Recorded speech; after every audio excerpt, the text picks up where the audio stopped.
Brought to you by Agilus Diagnostics. Health test की बात आती है तो मैं भरोसा करता हूँ India largest diagnostics company Agilus Diagnostics. खुद को टेस्ट करते रहो। श्रीमान मनीष सिसोदिया जी।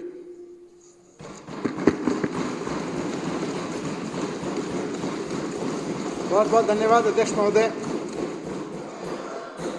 आज ये सदन दिल्ली में बिगड़ती कानून व्यवस्था और गृह मंत्री अमित शाह जी के टोटल फेलियर के बारे में चर्चा कर रहा है। ये सिर्फ शब्द नहीं है कि दिल्ली में कानून व्यवस्था बिगड़ी हुई है, ये दिल्ली के लाखों करोड़ों लोगों की जिंदगी से जुड़ा हुआ मसला है। ये सिर्फ मुद्दा नहीं है कि यहाँ विधानसभा में चर्चा हो रही है। इस सदन के बाहर जो दिल्ली बैठी है उसके 24 घंटे वो कैसे जी रही है, उसका बच्चा स्कूल जा रहा है तो वो कैसे जी रही है, उसकी घर की महिला कोई बाहर जा रही है, कोई बुजुर्ग जा रहा है तो वो कैसे जी रही है, एक व्यापारी शाम को दुकान बंद करके जा रहा है तो वो किस उम्मीद के साथ जा रहा है कि सुबह जब घर लौटूंगा, जब दुकान पे लौटूंगा, दुकान खोलूंगा वापस तो धमकी भरी चिट्ठी, धमकी भरा फोन या गोलीबारी कल मेरी दुकान पे नहीं होगी। इस सब डर के साए में जी रही दिल्ली की आवाज हम उठा रहे हैं यहाँ पे।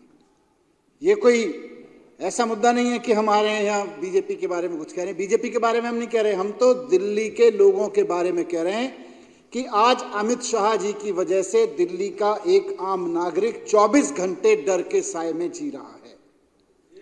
और ये हम तो आम आदमी पार्टी के विधायक लोग हैं, कह सकते हैं जी पॉलिटिकल है, होगा जी पॉलिटिकल। ये NCRB, national crime record bureau, वो तो भारत सरकार की संस्था है। एनसीआरबी का डेटा कह रहा है कि दिल्ली में हर 20,000 परिवार पर 1832 परिवारों में अपराध की घटनाएं हो, 1832 परिवार अपराध के शिकार हो रहे हैं। हर 20,000 परिवारों में से 1832 परिवार अपराध के शिकार हो रहे हैं। मतलब लगभग 10% दिल्ली के परिवार अपराध के शिकार हो रहे हैं। और ये लोग यहाँ ढोल बजा रहे हैं, G20 में कुछ नहीं हुआ, G20 में कुछ नहीं हुआ। अरे लोग रो रहे हैं, लोग डर रहे हैं और आप ढोल बजा रहे हो G20 में हमने कुछ नहीं होने दिया। अरे अगर तुम इतने ही अच्छे हो तो पूरे हर दिन को G20 का दिन बना दो ना। दिल्ली के लोग भी तो G20 से ज्यादा इंपॉर्टेंट है। और ये जो हर 20,000 परिवारों पर लगभग 2,000 अपराध हो रहे हैं, ये तो मर्डर, रेप, धमकियां, गोलीबारी, इसकी बात कर रहा हूं मैं। इसमें अभी साइबर क्राइम का तो जिक्र नहीं आया एनसीआरबी के डेटा में। अगर आप दिल्ली में सामान्य लोगों से भी बात कर लो, किसी गली में, लोग बताएंगे भाई मेरे फोन पे फोन आया, मैसेज आया, मेरा फोन हैक कर लिया, मेरे फोन में 500 नंबर थे, मेरे फोन में 1000 नंबर थे, सबको मैसेज भेज दिया, मैं बड़ी मुसीबत में हूं, 20,000 रुपए ट्रांसफर कर दो, 50,000 रुपए ट्रांसफर कर दो। सरकारी अधिकारियों से लेके प्राइवेट कंपनी में गली में रह रहे आदमी से लेके सबके पास फोन आ रहे हैं और सबके नाम से जा रहे हैं। साइबर क्राइम का ऐसा धंधा बन गई है दिल्ली। और जब 1,000 लोगों के पास मैसेज जाता है, किसी को लगता है कि कोई मुसीबत में होगा मेरा, 10, 15, 20,000 रुपए ट्रांसफर कर देता है। भावना जी के साथ हो गया। मेरी एक साथी है, मेरे साथ काम करती है, कल वो मुझे बता रही थी, हालत इसलिए नहीं है कि उसके फोन में 10-15 हजार फोन है, पुराने समय से चले आ रहे हैं, सबके पास मैसेज भेज दिया, 50,000 रुपए ट्रांसफर करा दो। अब 10,000 में से कुछ लोगों ने करा भी दिए कि हो सकता है भाई मुसीबत में हो।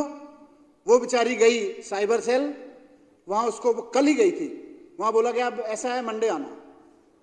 अब मंडे भी कोई मिलेगा कि नहीं मिलेगा उसको पता नहीं। तो ये तो हालत कर रखी है इन्होंने दिल्ली वालों की। और ये ढोल बजा रहे हैं जी G20 में हमने कुछ नहीं होने दिया था, G20 में कुछ नहीं होने दिया था। तो ये G20 वाला ढोल रोज दिल्ली की जनता के लिए क्यों नहीं बजाते हो? ये विदेशी मेहमान आए थे, वही तुम्हारे चाचा जी लगते हैं। दिल्ली की जनता कुछ नहीं लगती है, उसके लिए भी तो कुछ करो। ये अच्छी बात है कि विदेशी मेहमान आए और आपने अपराध नहीं होने दिए। इसका मतलब दिल्ली की जनता के ऊपर अपराध आप करवा रहे हो, आप स्वीकार कर रहे हो इस बात को। क्यों हो रहे हैं दिल्ली की जनता के ऊपर अपराध?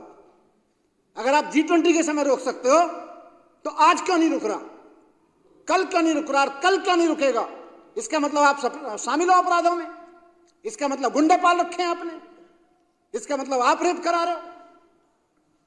तो इसका मतलब ये तो स्वीकृति है कि देखो हमने G20 में नहीं होने दिया था और अब हम रोज करा रहे हैं। इसका मतलब ये भी है, क्यों करा रहे हो भाई?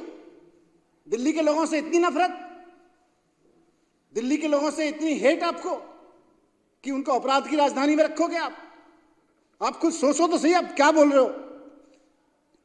अध्यक्ष महोदय, महिलाओं के खिलाफ एनसीआरबी का डेटा है, ये मेरा नहीं है, कोई पॉलिटिकल पार्टी का डेटा नहीं है, इन्हीं की भारत सरकार का डेटा है। महिलाओं के खिलाफ अपराध के 14,158 मामले दर्ज किए गए, जो देश के 19 महानगरों में सबसे ज्यादा हैं। इनमें से 1204 बलात्कार के मामले शामिल हैं, यानी कि प्रतिदिन कम से कम 3 बलात्कार हो रहे हैं दिल्ली में, और ये तो रिपोर्ट हो रहे हैं। और जो मैंने 20,000 परिवारों पे 1832 का डेटा बताया, आप ये भी देख लीजिए कि एनसीआरबी कह रही है कि हर 20,000 परिवारों में से 1832 परिवार किसी ना किसी अपराध का शिकार हो रहे हैं। यही एनसीआरबी बता रही है कि पूरे देश में यह एवरेज 422 का है। पूरे देश में हर 20,000 परिवारों पे 422 अपराध हो रहे हैं, लेकिन दिल्ली में हर 20,000 परिवारों पे 1832 परिवार अपराध का शिकार हो रहे हैं। क्या कर रहे हो भाई? दिल्ली की जनता ने एक ही तो जिम्मेदारी दी है कि पुलिस को ठीक से संभालो, पुलिस को लेके चलो साथ में। केजरीवाल जी को दिल्ली की जनता ने जिम्मेदारी दी, स्कूल ठीक कर दो, करके दिखा दिए, अस्पताल ठीक कर दो, करके दिखा दिए, बिजली 24 घंटे कर दो, करके दिखा दी, बिजली के बिल 0 कर दो, महंगी नहीं होनी चाहिए बिजली फ्री में देके दिखा दी, पब्लिक ट्रांसपोर्ट महंगा नहीं होना चाहिए, पब्लिक ट्रांसपोर्ट फ्री करके दिखा दिया महिलाओं के लिए। आपको एक जिम्मेदारी दी दिल्ली की जनता ने, सब दिल्ली पुलिस से हमें सुरक्षित करके दिखा दो। आप तो कह रहे हो हम तो नहीं करके दिखाएंगे, हम तो केवल G20 में कराएंगे। अब क्या दिल्ली अगले 20 साल बाद G20 का इंतजार करे ठीक सुरक्षित होने के लिए? दिल्ली अब अगले 20 साल का इंतजार नहीं करेगी। दिल्ली आपको ठिकाने लगाएगी, दिल्ली आपको हवा में उड़ाएगी। अध्यक्ष महोदय, बच्चों के खिलाफ अपराध के मामले भी चिंताजनक हैं। 2022 में दिल्ली के बच्चों के खिलाफ 7,400 मामले दर्ज किए गए, 7,400। और चारों तरफ, हर तरफ विजेंद्र गुप्ता जी बैठे हैं।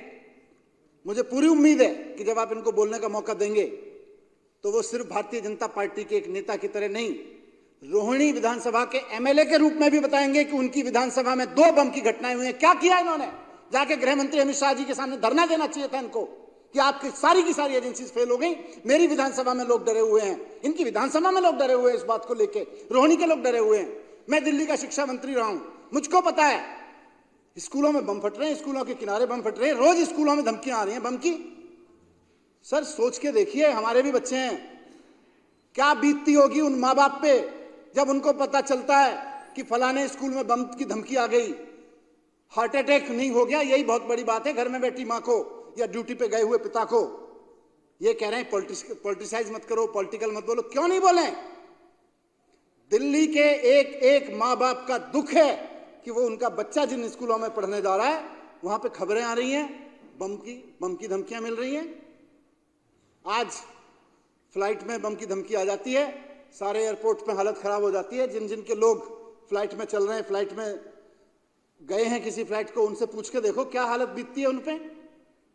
आपके लिए तो खबर होगी वो, लेकिन उनके लिए सोचो ना, जिनके लोग किसी फ्लाइट को पकड़ने एयरपोर्ट पे गए हुए हैं, क्या बीतती होगी उन पे। आप कह रहे हो अपराध तो कोई विषय नहीं है। क्यों विषय नहीं है? उस माँ से पूछो जिसका बच्चा स्कूल गया है, उस भाई बहन से पूछो जिसका, उस पत्नी से पूछो जिसका पति अभी फ्लाइट पकड़ने के लिए गया है। आप बम ब्लास्ट करा रहे हैं दिल्ली में और आपको कह रहे हैं हमें पता ही नहीं है। महीने के अंदर अंदर 2 बम ब्लास्ट हो गए। क्या कर रही है आपकी एजेंसी? इससे बड़ा फेलियर तो अब तक नहीं देखा मैंने। मैं पत्रकार भी रहा हूं, राजनीति में भी रहा हूं, सामाजिक जीवन में रहा हूं। दिल्ली में इससे बुरी हालत कभी नहीं देखी। हम लोग सुनते थे कि शूट आउटलेट लोखंड वाला, बड़ा फिल्मी नाम लगता था दूर से देखने में। आज तो जिस दिल्ली में देख रहे हैं हम, जिस दिल्ली में हम बैठे हैं, उसमें रोज खबर आ रही है shoot out at Kabir Nagar, shoot out at Rohini, shoot out at Paschim Vihar, shoot out at Narayana, shoot out at Meerabagh, shoot out at Jyoti Nagar, shoot out at Sonia Vihar, shoot out at hotel, shoot out at restaurant, shoot out at car showroom, हर जगह shoot out ही हो रहे हैं। नवंबर के पहले हफ्ते में अखबार पढ़ रहा था मैं एक दिन, डर लगा मुझे भी दिल्ली में देख के। 9 नवंबर की अखबार की रिपोर्ट थी कि पिछले 10 दिन में शूट आउट की 7 घटनाएं हुई हैं इसी महीने में, जिस महीने में हम बात कर रहे हैं। दिल्ली में शूट आउट की 7 घटनाएं हुई हैं। ये अमित शाह जी ने दिल्ली को शूट आउट राजधानी बना दिया है। शूट आउट एट टोकंडवाला की जगह इतने सारे मैंने नाम पढ़े, हर जगह से हम कहीं ना कहीं सुन रहे हैं कि shoot out at this, shoot out at this, shoot out at this. Delhi के हर कॉलोनी, हर मोहल्ले से खबरें आ रही हैं, झुग्गियों से लेके बड़ी बड़ी कॉलोनियों तक, सामान्य रेस्टोरेंट चलाने वाले से कार के शोरूम चलाने वाले तक, कोई सुरक्षित नहीं महसूस कर रहा। सबको डर लग रहा है कि पता नहीं आने वाला फोन वसूली का ना हो, पता नहीं सामने जो मोटरसाइकिल रुक रही है गोली ना चला जाए इस पे से कोई उतर के। इस दहशत में आज दिल्ली के आम व्यापारी को जीना पड़ रहा है, दिल्ली के आम आदमी को जीना पड़ रहा है। कौन सी लॉ एंड ऑर्डर की बात कर रहे हो? कौन सी लॉ एंड ऑर्डर को ठीक किया है आपने? 10 साल हो गए आपको, तीसरा टर्म मिला है आपको। कुछ तो शर्म करो, कुछ तो लाज रखो कि आप देश की राजधानी को चला रहे हो। तो अध्यक्ष महोदय, मैं बस यही कहना चाहूंगा इस मौके पे कि ये अपराध का मुद्दा, दिल्ली में बढ़ते हुए अपराध का मुद्दा केवल एक राजनीतिक बहस का मुद्दा नहीं है, दिल्ली के आम आदमी की जिंदगी से जुड़ा हुआ मुद्दा है। हर उस मां का मुद्दा है जिसके बच्चे स्कूल पढ़ने जा रहे हैं, हर उस परिवार का मुद्दा है जिसका कोई व्यक्ति कहीं मार्केट में गया हुआ है, दुकान चला रहा है, किसी तरह का व्यापार कर रहा है। और ये तो वो घटनाएं हैं जिनका हम बड़े स्तर पर जिक्र कर रहे हैं। कौन सी गली में दिल्ली के चेन स्नैचिंग और मोबाइल स्नैचिंग जैसी घटनाएं नहीं हो रही? उस दिन मैं और मोनू गाड़ी में बैठे हुए थे, किसी शादी में जा रहे थे, कान काट लिया कि इनके पास में फोन आया, जी थाने में फोन करो जल्दी से, मेरी विधानसभा में चेन ये कान के कुंडल खींचने के लिए कान काट लिया है। क्यों? क्योंकि आप ड्रग्स मंगवा रहे हो दिल्ली में बड़े पैमाने पे, आपने ड्रग्स का कारोबार पैरेलल चला रखा है, सारा देश जान रहा है। मैं रिकॉर्ड के आधार पे कह सकता हूं कि सारा ड्रग्स पता नहीं कहां से आके गुजरात आ रहा है और गुजरात से दिल्ली लाया जा रहा है। हजारों हजार करोड़ रुपए का ड्रग्स इस तरह से लाया जा रहा है। वो ड्रग्स लेके ही तो उसके बाद में वो चेन स्नैचिंग करने चलते हैं, कान के कुंडल और मोबाइल खींचने चलते हैं। उसके बाद में ये भी नहीं देखते कि कान काट दिया सोनू। मैंने इनको कहा ऐसे ही, मैंने कहा यार कान काटना थोड़ी ज्यादा बोल रहे होंगे, मतलब खींचा होगा। मैं गाड़ी में बैठ के बात कर रहा था मनु भाई से कि हो सकता है अटेम्प्ट हुआ होगा, ये तो सबको पता है कि दिल्ली अपराधों की राजधानी है, पर फोन करने वाला हो सकता है थोड़ा सा एग्जरेट करके बता रहा हो, कान काट लिया। फोटो आ गया इनके पास में, थोड़ी देर में वीडियो था, इतना दर्दनाक वीडियो था वो। तो चारों तरफ, हर तरफ किसी ना किसी क्राइम की कहानी है। ये जो मैंने आंकड़े दिए ये तो बड़े अपराधों के हैं, कितने अपराध रिपोर्ट नहीं हो रहे। साइबर क्राइम का अपराध, साइबर सेल में आपकी कोई पढ़ी लिखी लड़की कल गई है, मैं बता रहा हूं आपको, कल गई है पढ़ी लिखी लड़की, मेरे साथ काम करती थी, वो आके दुखी हो रही थी कि सर फोन नंबर पे फोन भेज दिए, मेरे सारे डेटा को उठा के हैक करके पैसे ले लिए, अब मैं जाके साइबर क्राइम में फोन जाके धक्के खा रही हूं, कोई सुनने को तैयार नहीं है। तो ये तो हालत है लॉ एंड ऑर्डर की। और आप कहां बिजी हैं? केजरीवाल को नहीं चुनाव जीतने देना है। केजरीवाल पे झूठे आरोप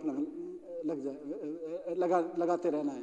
सत्येंद्र जैन बाहर ना आ जाए, अमानतुल्लाह खान बाहर ना आ जाए, मनीष सिसोदिया बाहर ना आ जाए, अखिलेश पे जो मामला चला था वो कैसे फ्री ना हो जाए, सोमदत्त से लेके जनरल से लेके यहाँ जितने बैठे हैं सबके ऊपर जो मामले चले हुए हैं वो बाहर ना आ जाए किसी तरह से। आपकी सारी अटेंशन उसी में बिजी है, आपकी सारी फोर्स उसी में बिजी है।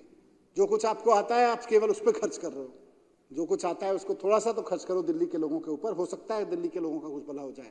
मैं उम्मीद करूंगा अध्यक्ष महोदय कि यहाँ से ये आवाज़, ये खाली विधानसभा की आवाज़ नहीं बल्कि दिल्ली के लोगों की आवाज़ बन के जाएगी और इस देश के गृह मंत्री इस बात को संज्ञान में लेंगे कि उनकी कोई जिम्मेदारी है। अगर वो नहीं हैंडल कर पाते तो अपने पद से इस्तीफा दे दें, और अगर हैंडल कर पा सकते हैं तो हैंडल करके दिखाएं। दिल्ली के लोग अपेक्षा रख रहे हैं। बहुत बहुत धन्यवाद अध्यक्ष महोदय।